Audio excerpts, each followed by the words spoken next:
نبی علیہ الصلوۃ والسلام نے جو علامت بیان فرمائی قیامت کی، فرمایا کہ بدعت بہت زیادہ پھیل جائے گی۔ بدعت کا مفہوم سمجھ لیں کہ بدعت کیا ہے۔ یہ مضمون ہمارے انشاءاللہ درس قرآن میں بھی آئے گا، لیکن یہاں پر بھی اس چیز کو سمجھ لیں۔ بدعت با دال اور عین یہ اس کا اصل مادہ ہے۔ جیسا کہ ہم سورہ بقرہ میں پڑھ کے آئے ہیں پہلے پارے میں، اللہ تعالیٰ کی ایک صفت ہے بدیع السماوات والارض، آسمانوں اور زمینوں کو پیدا کرنے والا۔ لیکن کیسا پیدا کرنے والا کہ یہ جب اللہ تعالیٰ نے آسمان بنائے ہیں اور زمین بنائی ہے تو اس سے پہلے اس کا کوئی نمونہ اللہ کے پاس موجود نہیں تھا، کوئی ماڈل اللہ کے پاس موجود نہیں تھا کہ اللہ نے اس ماڈل کو دیکھ کر پھر آسمان بنایا یا اس ماڈل کو دیکھ کر زمین بنائی۔ تو بدعت کو بھی بدعت اس لیے کہتے ہیں کہ اس کا کوئی ماڈل قرآن اور سنت میں موجود نہیں ہوتا، اور ہم اس عمل کو ایک نیک کام سمجھ کر رہے ہوتے ہیں، اس لیے بدعت کو بدعت کہا جاتا ہے۔ اور اس کے متعلق اتنی شدید وعید ہے، حضور علیہ الصلوۃ والسلام ارشاد فرماتے ہیں کہ من احدث فی امرنا ھذا ما لیس منہ فہو رد او کما قال، کہ جس نے ہمارے دین میں کوئی ایسی چیز ایجاد کی جو پہلے سے دین کے اندر موجود نہیں ہے تو فہو رد، وہ مردود ہے۔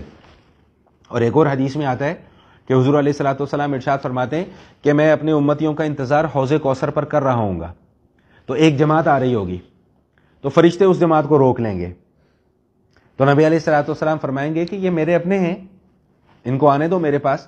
تو فرشتے عرض کریں گے کہ یا رسول اللہ، آپ کے علم میں نہیں کہ آپ کے اس دنیا سے تشریف لے جانے کے بعد انہوں نے آپ کے دین کے اندر کیا کیا بگاڑ پیدا کر لیا، اور اس کی بہت ساری شکلیں آج ہمارے سامنے موجود ہیں۔ تو اس موقع پہ نبی علیہ الصلوۃ والسلام ارشاد فرما دیں گے کہ سحقن سحقن لمن غیر دینی، ان لوگوں کو مجھ سے دور کر دو جنہوں نے میرے بعد میرے دین کو بدل دیا۔ اس سے بڑی انسان کی بدنصیبی اور کیا ہو سکتی ہے کہ آخرت میں حضور علیہ الصلوۃ والسلام کے ہاتھوں حوض کوثر کا پانی نصیب نہ ہو۔ اس سے بڑی بدنصیبی کسی انسان کی کوئی نہیں ہو سکتی۔ دو بڑے بڑے کام ہیں آخرت میں، بات تھوڑی سی لمبی ہو جائے گی لیکن بڑی دلچسپ بات ہے، اس کو سمجھ لیں۔ ایک تو یہ کہ حضور علیہ الصلوۃ والسلام کی شفاعت، اور ایک ہے حضور علیہ الصلوۃ والسلام کے ہاتھوں حوض کوثر کا پانی۔ اگر حضور علیہ الصلوۃ والسلام کی شفاعت چاہیے تو اس کے لیے ہمیں شرک سے بچنا پڑے گا، اور اگر حضور علیہ الصلوۃ والسلام کے ہاتھوں حوض کوثر کا پانی پینا چاہتے ہیں تو پھر ہمیں بدعت سے بچنا پڑے گا۔ جتنے بھی وہ کام جن کو ہم نیک کام سمجھ کر رہے ہیں یا کرتے ہیں، اور ان کا قرآن میں، حضور علیہ الصلوۃ والسلام کی سنت میں اور صحابہ کی زندگیوں میں اس عمل کا کوئی تذکرہ موجود نہیں، تو یاد رکھیے گا کہ وہ عمل بدعت ہے، دیکھنے میں کتنا ہی اچھا کام کیوں نہ ہو۔ لوگ عموماً اس موقع پہ یہ اعتراض کرتے ہیں کہ جی اگر ہم یہ کر لیں تو حرج کیا ہے؟ تو بھائی اس میں سب سے بڑا حرج یہ ہے کہ آپ حضور کی سنت کے خلاف کر رہے ہیں۔ میں اس کی ایک مثال دیتا ہوں۔ نماز کی ترتیب کیا ہے؟ سب سے پہلے ہم کیا کہتے ہیں؟ اللہ اکبر، پھر ہم ہاتھ باندھ لیتے ہیں، پھر ہم کیا پڑھتے ہیں؟ ثنا، پھر تعوذ، پھر تسمیہ، پھر فاتحہ، پھر سورت، پھر رکوع، پھر سجدہ، رکوع کی علیحدہ تسبیح، سجدے کی علیحدہ تسبیح، اور آخر میں جا کے ہم کیا پڑھتے ہیں؟ درود شریف۔ آخری رکعت میں جب ہم جا کر بیٹھتے ہیں درود شریف اور اس کے بعد دعا۔ اب کوئی یہ کہے کہ جی درود شریف پڑھنا کتنا افضل کام ہے، اس میں کوئی شک ہے؟ قطعاً کسی کو بھی شک نہیں ہے۔ درود شریف ایسی عبادت ہے جو ہر حالت میں اللہ پاک قبول فرما لیتے ہیں۔ اب کوئی آدمی یہ کہے کہ جی آج میں ثنا کی جگہ بھی درود شریف ہی پڑھوں گا، سورہ فاتحہ کی جگہ بھی درود شریف ہی پڑھوں گا، ٹھیک، سورہ فاتحہ کے بعد جو سورت پڑھتے ہیں وہاں بھی درود، یعنی نماز کے ہر رکن میں درود ہی پڑھوں گا، کیونکہ درود سے افضل کوئی چیز نہیں۔ آپ آنکھیں بند کر کے اس کے اوپر فتویٰ لگا دیں گے کہ تمہاری نماز نہیں ہوئی۔ وہ کہے گا کیوں جی، درود شریف پڑھنا تو اتنا افضل کام ہے۔ تو آپ کہیں گے کہ افضل کام تو ہے، لیکن جس جگہ پر تم یہ کام کر رہے ہو اس جگہ پر نبی نے یہ کام نہیں کیا۔ بات سمجھ میں آئے؟ نبی علیہ الصلوۃ والسلام نے نماز میں بھی درود پاک آخر میں جا کر پڑھا، تو لہٰذا ہم بھی نماز میں آخر میں جا کے پڑھیں گے۔ اچھا، بعض لوگ یہ کہتے ہیں یہ حرج کیا ہے، تو میں ان کو یہ جواب دیا کرتا ہوں کہ یار فجر کی کتنی رکعتیں ہوتی ہیں؟ 4، 2 سنت اور 2 فرض۔ میں کہتا ہوں 6 پڑھ لیا کرو، حرج کیا ہے؟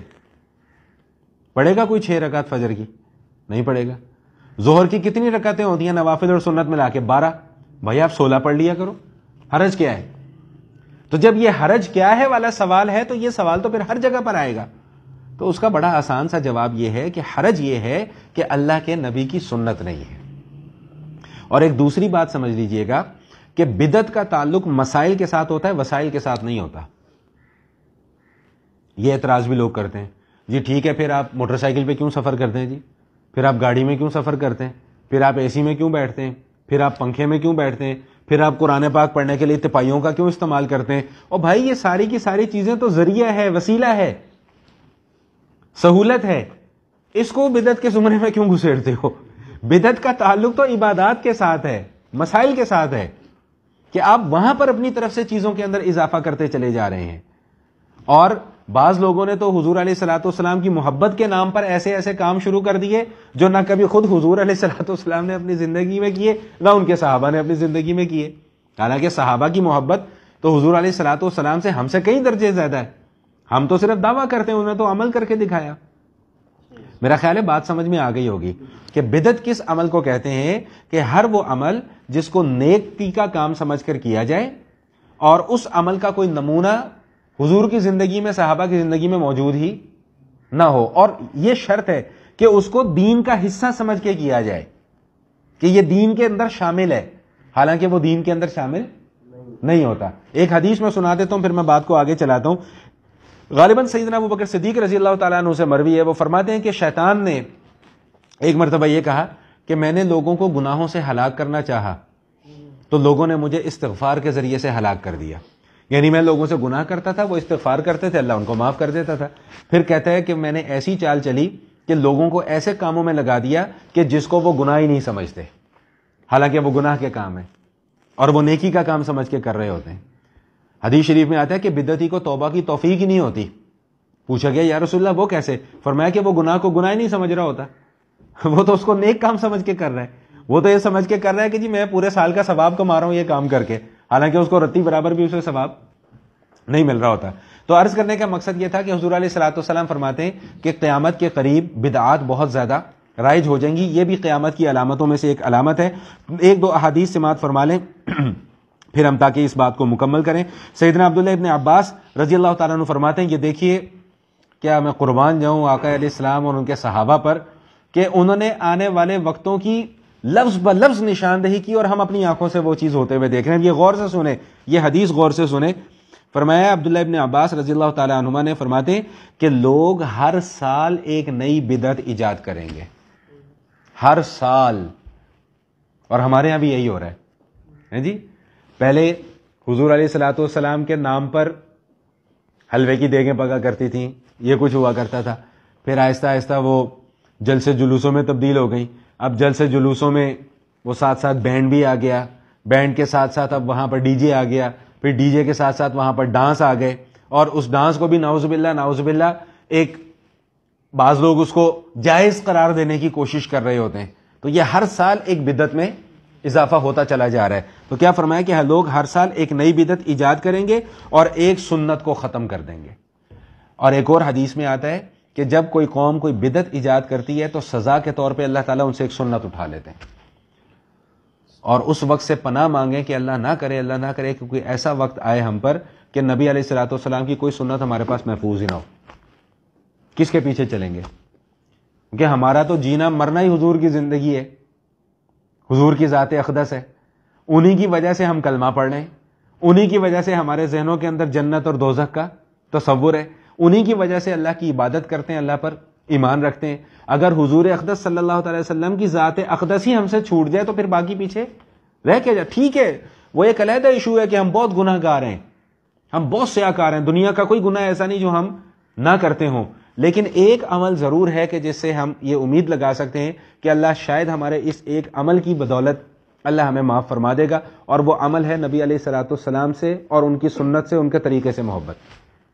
میں نے شاید پہلے بھی یہ بات عرض کی تھی کہ ہم نماز نہیں پڑھتے، وہ میرا اور میرے اللہ کا معاملہ ہے. کوئی میری بہن یا کوئی میری بیٹی یا کوئی میری ماں پردہ نہیں کرتی، وہ اس کا اور اس کے اللہ کا معاملہ ہے، وہ جانے اور اللہ جانے. لیکن کم از کم اس بات پر ایمان ضرور رکھیں کہ اللہ نے یہ پابندیاں ہم پر لگائی ہیں. ہم اپنی کمی اور کوتاہی کی وجہ سے ان پابندیوں پر عمل نہیں کر پا رہے ہیں. یہ میری اپنی کمی ہے، یہ میری اپنی کوتاہی ہے. تو حضور اقدس صلی اللہ علیہ وسلم کی ذات سے محبت اور ان کے اعمال سے محبت یہ ہمارے دین کا حصہ ہے. عمل کرتے ہیں نہیں کرتے وہ ایک علیحدہ ایشو، وہ بات کا مسئلہ ہے. لیکن ان اعمال سے تو محبت کم از کم رکھی جائے جو حضور نے کی ہے. تو بہرحال ارشاد فرمایا کہ ایک بدعت ایجاد کریں گے اور ایک سنت کو ختم کریں گے، اور سزا کے طور پہ یہ سنت ان سے اٹھا لی جائے گی.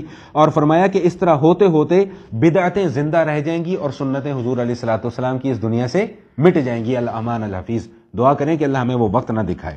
عبداللہ ابن مسعود رضی اللہ تعالی عنہما فرماتے ہیں کہ لوگ جہالت کی وجہ سے خود سے ایک طریقہ کار گھڑ لیں گے دین کا، حالانکہ وہ دین کا طریقہ نہیں ہوگا، لیکن خود سے ایک دین کا طریقہ گھڑ لیں گے، اور جب کسی اس طریقے کو، ان کے بنائے ہوئے طریقے کو ختم کیا جانے کی کوشش کی جائے گی تو کہیں گے لو جی ہم سے سنتیں ختم کروائی جا رہی ہیں. یعنی بدعتوں کو سنتوں کا نام دینا شروع کر دیں گے. یہ پہلے سے بھی زیادہ خطرناک معاملہ ہے.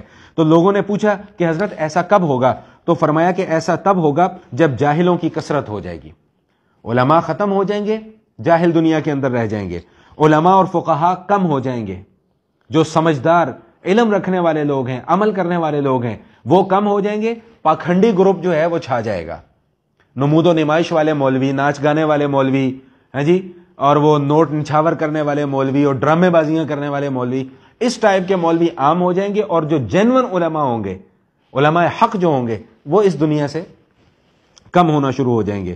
اور اس کے بعد فرمایا کہ ریاکار قاریوں کی کثرت ہوگی.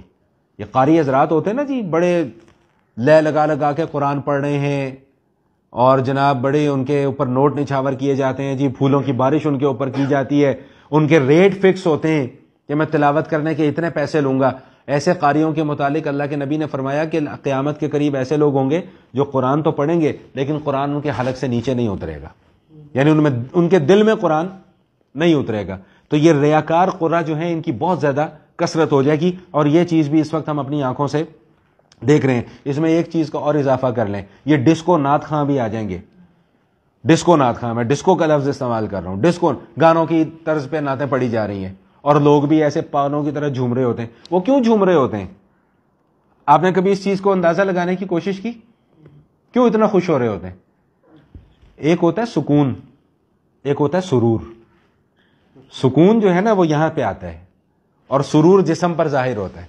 ان کو چونکہ وہ گانے سن کر اس ٹائپ کی عادت ہو چکی ہوتی ہے، اس لیے وہی جب لے سنتے ہیں، وہی جب طرز سنتے ہیں، اور ساتھ وہی دھمال اور میوزک سنتے ہیں، تو وہ یہ سمجھ رہے ہوتے ہیں کہ ہم بڑا نیک کام کر رہے ہیں، لیکن اصل میں وہ سرور لے رہے ہوتے ہیں، سکون نہیں آ رہا ہوتا ان کو. سمجھ میں آ گئی بات؟ امانت داروں کی قلت ہو جائے گی، اور آخرت کے وہ اعمال جن کے ذریعے سے اللہ کو راضی کیا جانا چاہیے تھا ان سے دنیا کمائی جانے لگے گی. یہی چیز نعتیں پڑھ کے دنیا کمائی جائے گی. مجھے کوئی بتا رہا تھا کہ یہ نعت پڑھنے والے جو ہیں یہ بدبخت ایسے ظالم لوگ ہیں، اللہ ان کا بیڑا غرق کرے، میرے منہ سے بڑی بد دعائیں نکلتی ہیں ان کے لیے، کہ یہ ایسے ظالم لوگ ہیں کہ یہ نعت اس وقت تک نہیں پڑھنے جاتے جب تک کہ پیسے ان کی جیبوں میں نہ ڈال دیے جائیں.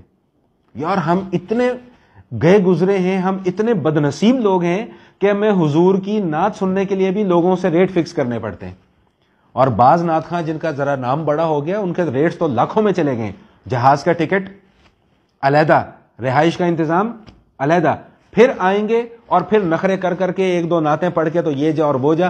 ہم سمجھتے ہیں کہ جی ہم نے بڑا عشق رسول کما لیا. یاد رکھیے گا کہ رتی برابر کا بھی عشق رسول نہیں ہے، بلکہ اس سے بڑی حضور علیہ الصلوۃ والسلام کے نام پر فراڈ، اس سے بڑا دنیا کے اندر اس وقت جرم کوئی نہیں ہے کہ حضور کے نام پر لوگوں کو دھوکہ دے رہے ہیں، پاگل بنایا ہوا ہے لوگوں کو. تو بہرحال یہ اس وقت جب یہ سارے کام ہونا شروع ہو جائیں گے تو پھر کیا ہوگا؟ پھر بدعتیں بہت زیادہ ہونا شروع ہو جائیں گی اور سنتیں ختم ہونا شروع ہو جائیں گی. اور اللہ کے حبیب صلی اللہ تعالی وسلم نے ارشاد فرمایا، یہ حدیث بڑی توجہ کے ساتھ سماعت فرما لیں، آج کل اس کی ہمیں بہت ضرورت ہے، کہ جب بدعتیں ظاہر ہو جائیں اور میرے صحابہ کو برا بھلا کہا جانے لگے، جو آج کل زبان زد عام ہے، میڈیا کے اوپر بیٹھ کر بھی اور ہر جگہ بیٹھ کر یہ باتیں ہو رہی ہیں، تو اللہ کے حبیب صلی اللہ علیہ وسلم نے پھر ہمارے اوپر کچھ ذمہ داریاں عائد کر دی ہیں اس وقت، کیونکہ حضور تو اس وقت دنیا میں نہیں ہے، اب حضور کی امتی تو ہیں دنیا میں، تو ان کے اوپر اب کیا ذمہ داری ہے؟ فرمایا کہ اس وقت جس کے پاس علم ہو وہ اپنا علم ظاہر کرے، اس برائی کو روکنے کی کوشش کرے. ہاتھ سے روک سکتا ہے ہاتھ سے روکے، نہیں تو کم از کم زبان سے اس برائی کو ضرور روکے. اور فرمایا کہ اس وقت اگر کوئی شخص علم چھپا لے گا اور تو وہ در حقیقت اللہ کے احکامات کو چھپانے والا ہوگا، اور اللہ کے احکامات کو چھپانے والے کا نہ اس دنیا کے اندر کوئی آسرا ہے اور نہ آخرت کے اندر اس کا کوئی